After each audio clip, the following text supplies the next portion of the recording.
নমস্কার দাদা, সময় সংলাপে আপনাকে আপনি আমাদের বিশেষ অতিথি। আপনাকে জানাই আমরা অনেক অনেক ওয়েলকাম। তো আপনার সাথে দাদার সাথে সকলেই পূর্ব পরিচিত আছেন, আপনারা সকলেই জানেন, দাদাকে চেনেন। আমাদের বাংলার একজন বিশিষ্ট সম্পদ উনি। তো প্রথমেই আমরা শুরু করছি আমাদের কথোপকথন। আপনি কেমন আছেন? ভালো আছি, ভালো লাগছে জলপাইগুড়িতে এসে। আর জলপাইগুড়ির মানুষগুলোকে কেমন লাগছে? জলপাইগুড়ির মানুষকে নিয়েই তো জলপাইগুড়ি। জলপাইগুড়ি তো আর গাছপালা নয়। হ্যাঁ হ্যাঁ, বুঝতে পারলাম।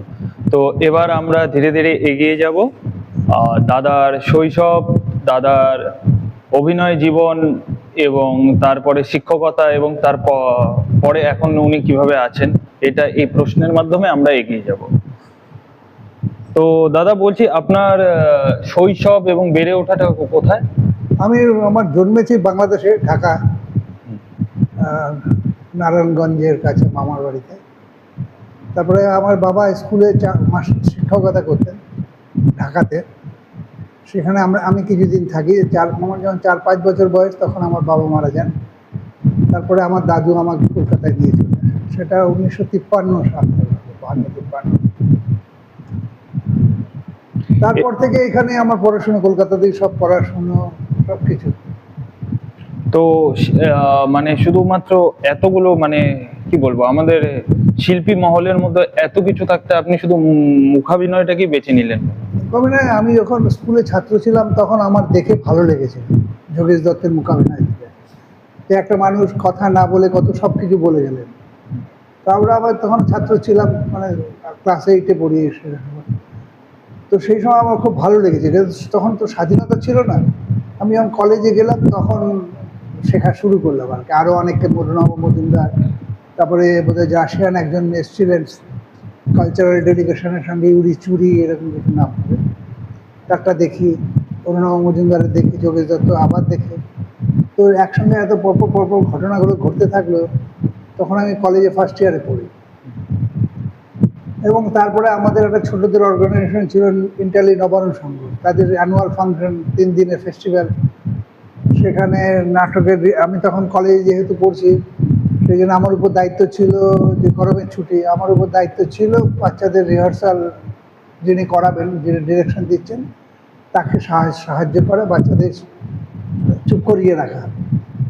তো একদিন উনি আসতে দেরি করছেন, যিনি শেখাবেন, ডিরেকশন দেবেন, তিনি আসতে দেরি করছেন। তো আমি ছেলেদের বললাম, তোরা বস, আমি একটা কিছু করে তোদের করে দেখাচ্ছি। বলে আমি মুখাভিনয় করে দেখাচ্ছি, তোদের খুব ভালো লাগে। তো আমাদের দল, অর্গানাইজেশনের সব বড়রা যখন এলো, তোরা আবার দেখতে চাইতো, তখন আবার দেখালাম। তখন অনুষ্ঠান মোটামুটি 3 দিনের প্রায় সব প্রোগ্রাম রেডি আর কি।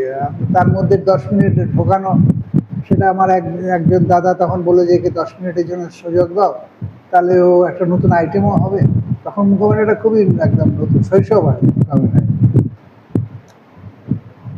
তো সেই সময়ে আমি রাতারাতি বিখ্যাত হয়ে গেলাম। তারপর সবাই উৎসাহিত করতে শুরু করলো যে, শেখো, ভালো করে শেখো, আরও ভালো করে শেখো, তোমার ভেতরে প্রতিভা আছে, এইসব বললো টললো লোকজন। তারপর শিখতে শুরু করলাম। অরুণাভ মজুমদারের কাছে যাওয়ার কথা ছিল। অরুণাভ মজুমদার মারা গেলেন রোড অ্যাক্সিডেন্ট। 6 মাস তিনি কোমা স্টেজে ছিলেন।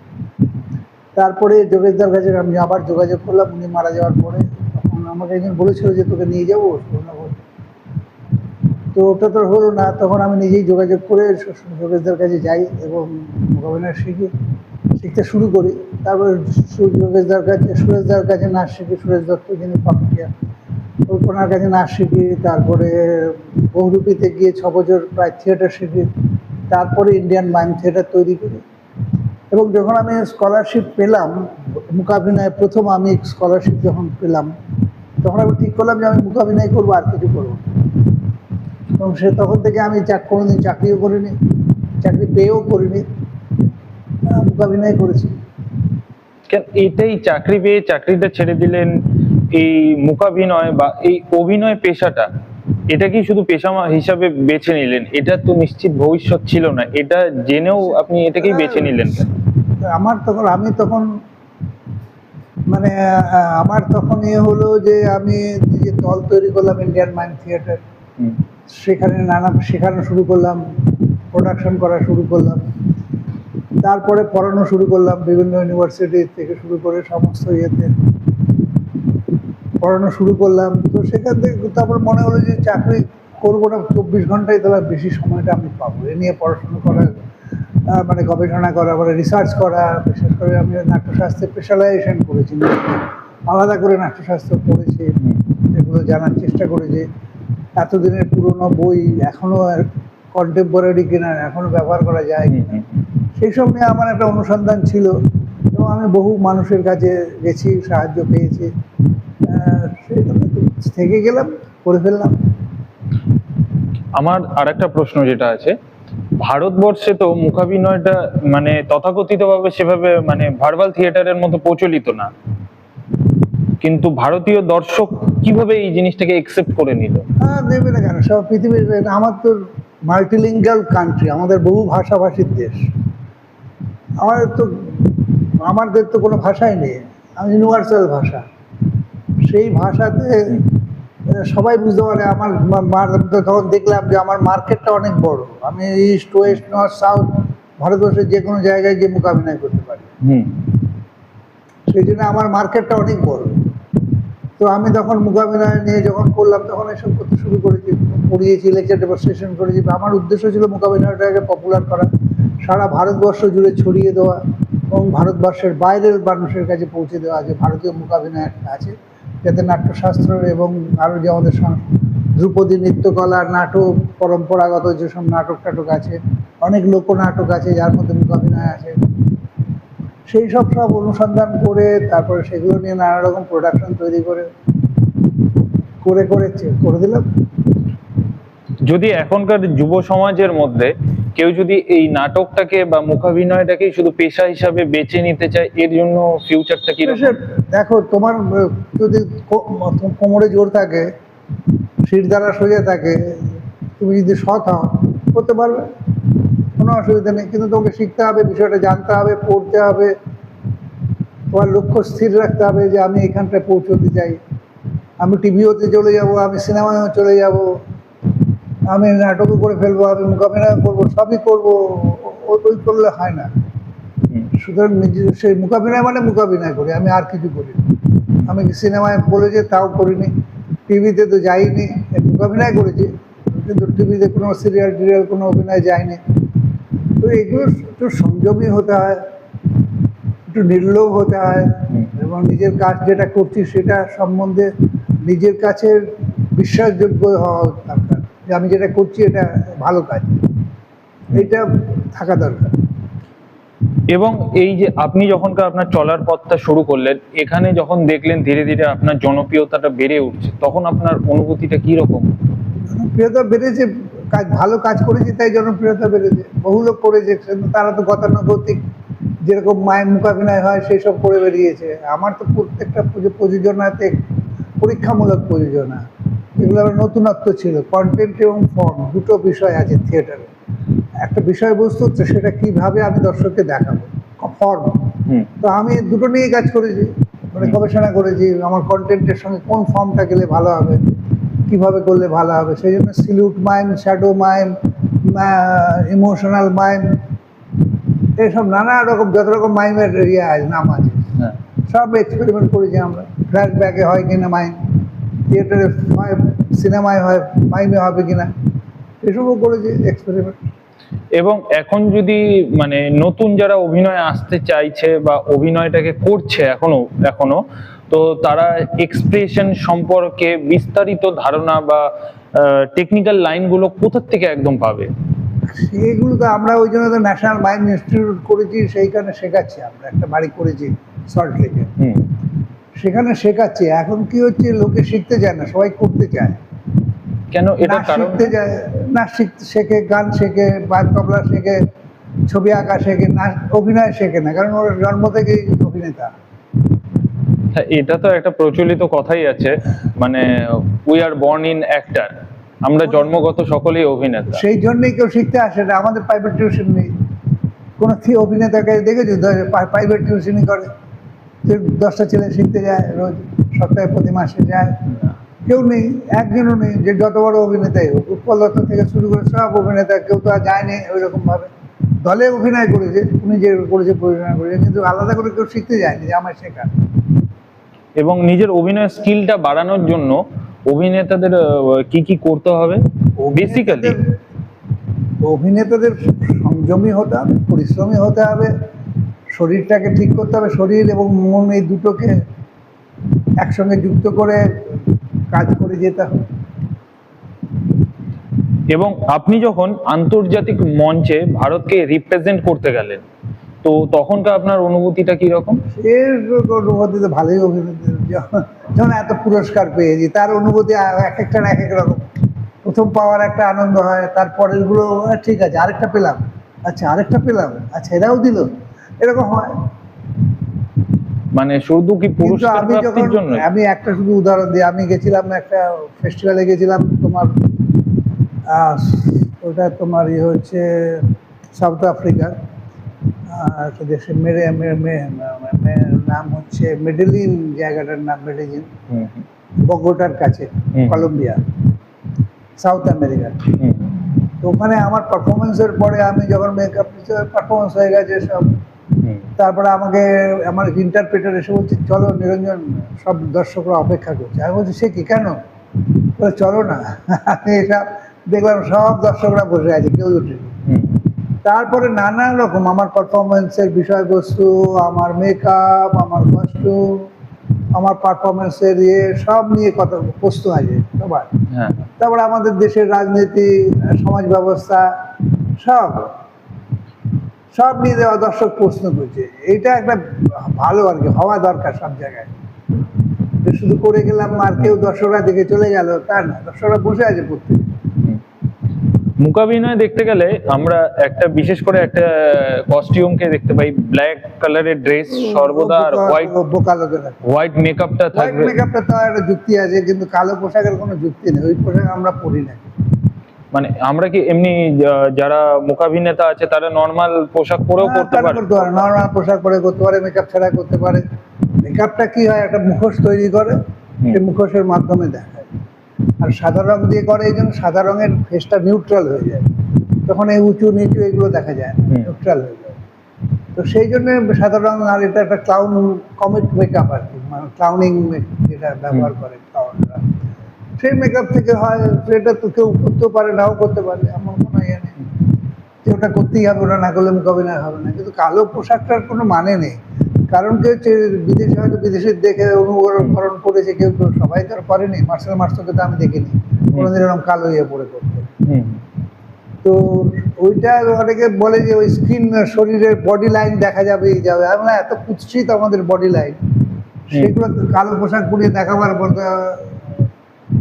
মানে যোগ্য নই আর। মানে দর্শককে ওই নোংরা ইয়েটা দেখাবো, টাকা টেরা পা, রোগা প্যাংলা প্যাংলা দুটো হাড্ডি হাত, হ্যাঁ, কোনো সৌন্দর্য নেই। আমরা মঞ্চে কি করি, সৌন্দর্য সৃষ্টি করি, সুন্দরতমটাকে দেখাবার চেষ্টা করি, তাই না? সুন্দরতম, সুন্দর, সবচেয়ে ভালো যেটা সেটা দর্শককে দেখাতে চেষ্টা করি। দর্শকের ভালো লাগে, আনন্দ পায়, লোকে আনন্দ দেখার জন্য আসে দেখতে। লোকে যদি আনন্দ না পায় তাহলে কেন দেখবে? এটাই তো কথা, কেন আনন্দ না পেলে কেন দেখবে? হ্যাঁ, এটাই একটা বড় কোশ্চেন পড়ে গেল। আনন্দ না পেলে কেন দেখবে? এটা কেন আসবে দর্শক? হ্যাঁ, আর অন্যদেরই বা কেন আসতে বলবে? যাও যাও গিয়ে দেখো, ওরে অভিনয়টা দেখো, খুব ভালো করে। আর আমার দ্বিতীয় পরের প্রশ্ন যেটা আছে, আপনার ভারতবর্ষের কোন মূকাভিনেতাকে আপনার সব থেকে বেশি ভালো লাগে এবং আপনি যাকে ফলো করেন? সেরকম ভাবে ভালো মূকাভিনেতা আমাদের দেশে নাই, ভালো মূকাভিনেতা আমাদের দেশে নাই। এবং আন্তর্জাতিক ক্ষেত্রে যদি দেখি, আন্তর্জাতিক ক্ষেত্রে মার্শাল মার্সো আছে, আরেকজন এখন দেখছি আমরা তাকে, স্পেনের একজন আছে, ভালো করেন, খুব ভালো করেন। আপনি অনুসরণটা তাহলে কাকে করেন? আমি কাউকে অনুসরণ করি না। কাউকে অনুসরণ করেন? আমি যখন প্রথম করা শুরু করি, প্রথম রিভিউ, 2-3টে রিভিউর কথা বলছি। কেউ বলছে আমার উপরে উদয় শঙ্করের প্রভাব আছে, কেউ বললো আমার উপরে চার্লি চ্যাপলিনের প্রভাব আছে, কে বললো আমার উপরে নিজিনিস্কির প্রভাব আছে, আমি তার নামই শুনিনি। চার্লি চ্যাপলিন, তাও চার্লি চ্যাপলিনের নাম শুনেছি, কিন্তু নিজিনিস্কির নামই শুনিনি। তারপর অনেকদিন পরে গোর্কি সদনে গিয়ে লাইব্রেরিতে গিয়ে দেখি ও নিজিনিস্কি কিন্তু বিখ্যাত ব্যালে ডান্সার রাশিয়ান। হ্যাঁ, হ্যাঁ, তার প্রভাব আমার উপরে কি করে এলো আমি জানি না, আমি তো তাকে কোনোদিন দেখিনি, তার নামই শুনিনি। হ্যাঁ, হ্যাঁ, পত্রিকার লোকজন লিখে তাদের নিজেদের বিদ্যা জাহির করার জন্য হয়তো ভালো লেগেছে, হয়তো দেখে আমার মনে হয়েছে মুভমেন্টটা আবার উদয় শঙ্করের সঙ্গে মিলতে পারে বা চার্লি চ্যাপলিনের মুভমেন্টের সঙ্গে মিলতে পারে। সেগুলো না, কিন্তু আমি কাউকে কখনো কপি করিনি যে আমি একে কপি করছি, একে ফলো করছি।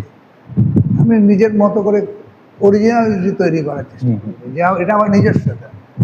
আসলে অভিনেতাদের স্টাইল নেই, স্টাইল তৈরি করতে, যেমন লেখকদের স্টাইল আছে, হ্যাঁ, হ্যাঁ, সেরকম অভিনেতাদের স্টাইল নেই। যে কজনের স্টাইল আছে তারা বিখ্যাত হয়েছে।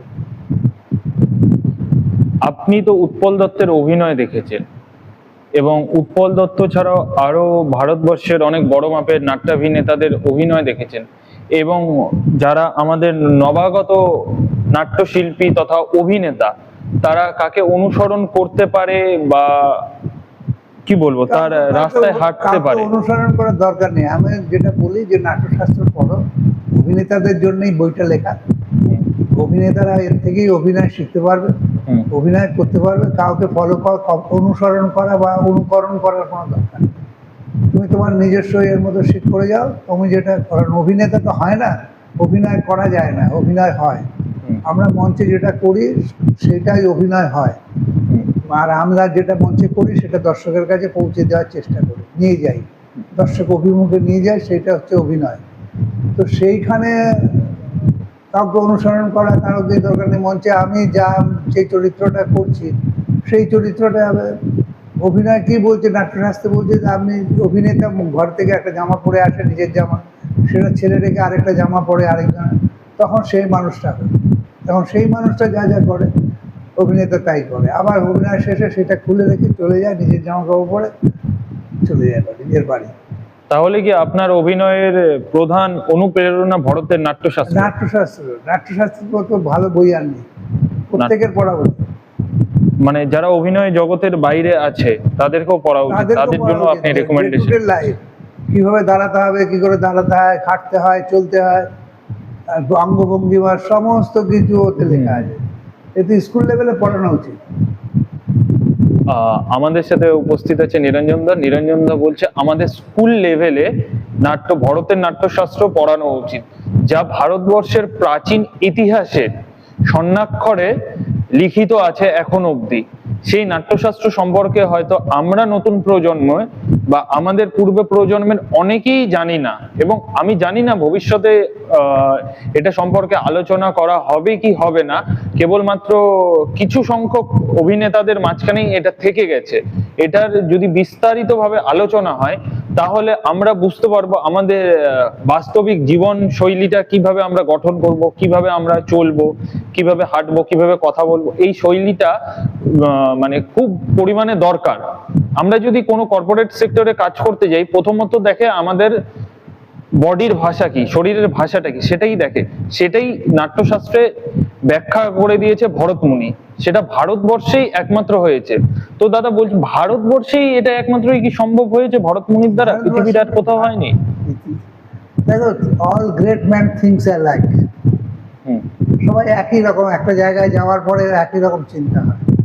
এখানে তখন এইরকম বই আর পৃথিবীতে নেই নাট্যশাস্ত্রের মতো, কিন্তু প্রত্যেকেই তাদের মতো করে করে করে বিষয়টাকে এক একজন এক একটা বিষয় নিয়ে করেছেন। ভরতমুনি যেমন সমস্ত বিষয়টা নিয়ে করেছেন।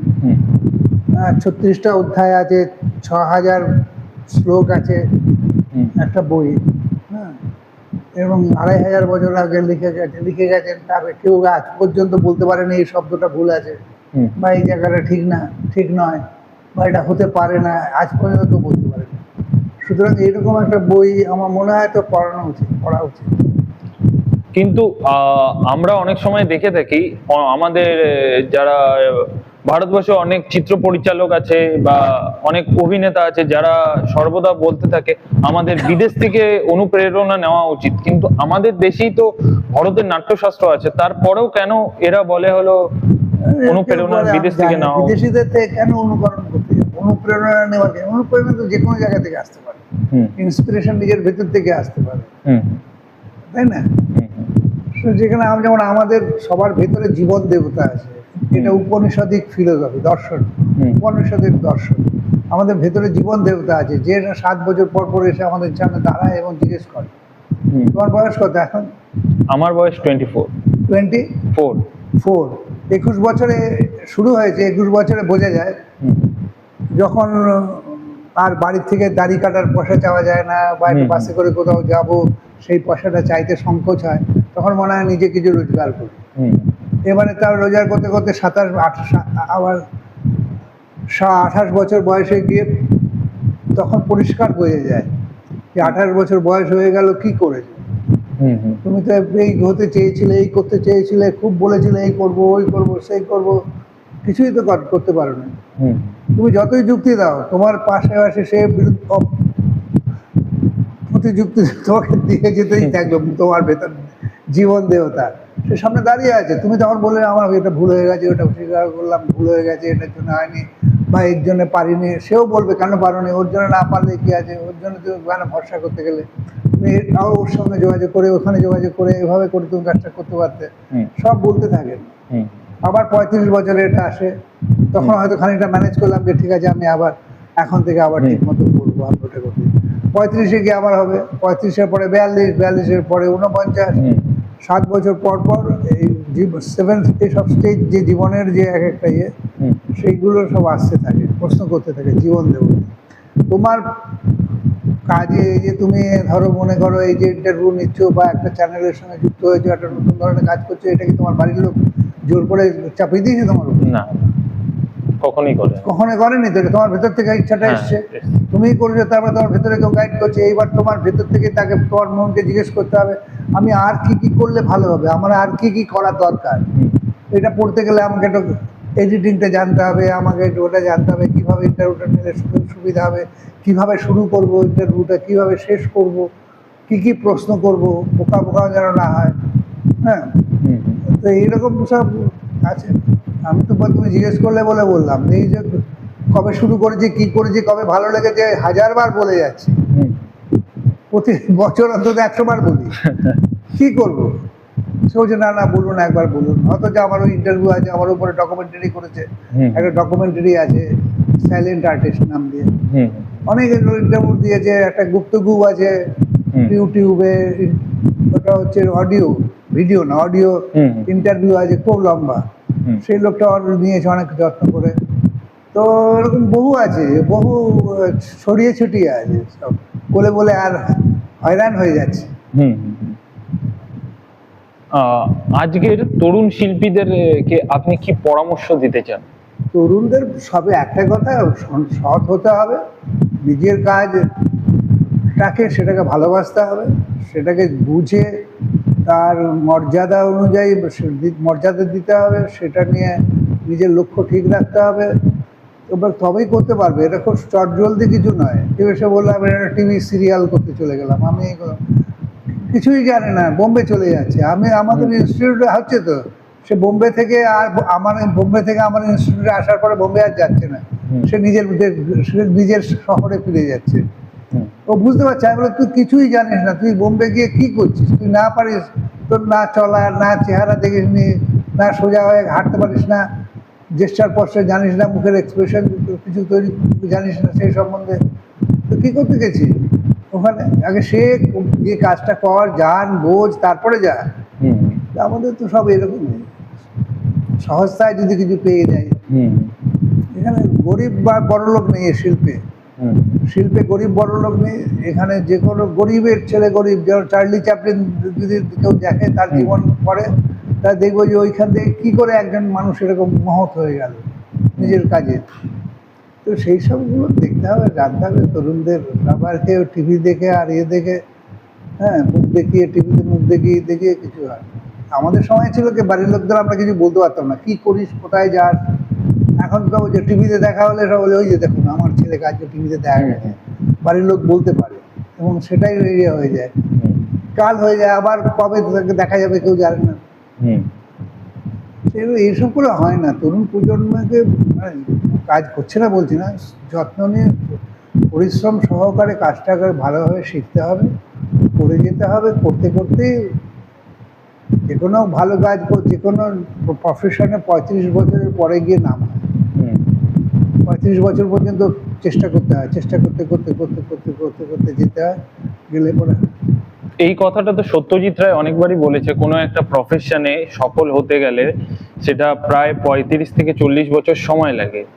তো আপনি এই কথাটা আপনিও খুবই মেনে চলেন, এটা কি সত্যজিৎ রায় বলেছে না, সেই জন্য মেনে চলেন? না না, এটা আমি দেখেছি, আমার জীবন দিয়ে দেখেছি।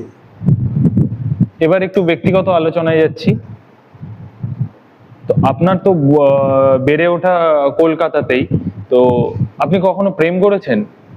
প্রেম না, সেইভাবে করার সময় পাইনি, সময় পাইনি একরকম একটা কথা। তারপর আমার কাছে কোনো আর্থিক ইয়ে ছিল না, আর্থিকভাবে আমি খুবই দুর্বল ছিলাম। আমি হ্যাঁ। যেহেতু মামা বাড়িতে মানুষ, হুম।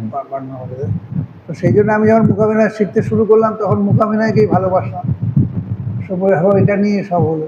ফার্স্ট অ্যান্ড লাস্ট লাভ মোকাবিলা। প্রথম এবং শেষ মোকাবিলা। এবং আপনাকে যদি বলা হয় আপনার কাছে আর দিন সংখ্যা খুব কম আছে, তাহলে আপনি কি করতে চান সর্বপ্রথম?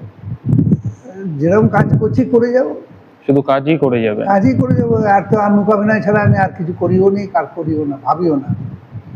আপনি যখন প্রথম মুখাভিনয়তে আসেন, বাড়ির থেকে কোনো বাধা আসেনি?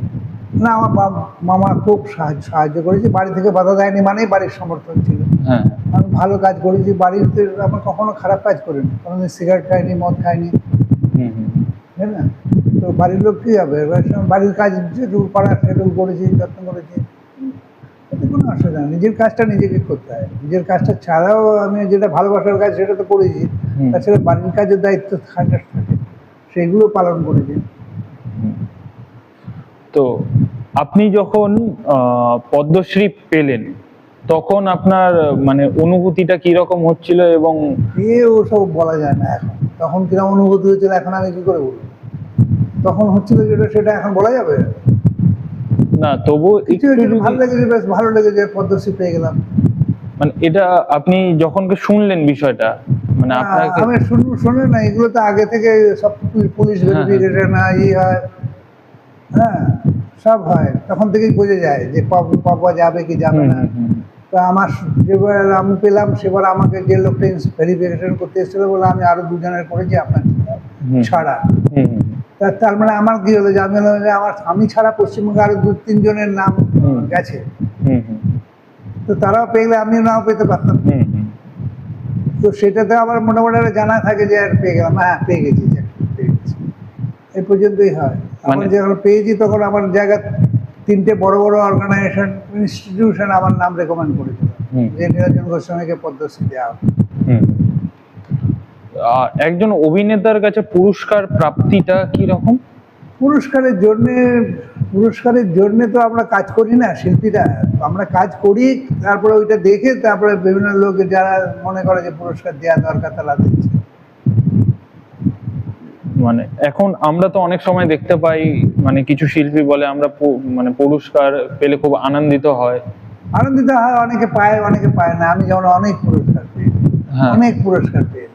তো ওর জন্য তো আমরা যেমন ধরো আমি সঙ্গীতনাট্য একাডেমি পুরস্কার পেয়েছি, পদ্মশ্রীর আগে ওটা পেয়েছি, তারপর ইউপি সঙ্গীতনাট্য একাডেমি পুরস্কার পেয়েছি, তারপর একটা professor PM Shah award UP Sangeet Natak academy দিয়েছে আমাকে।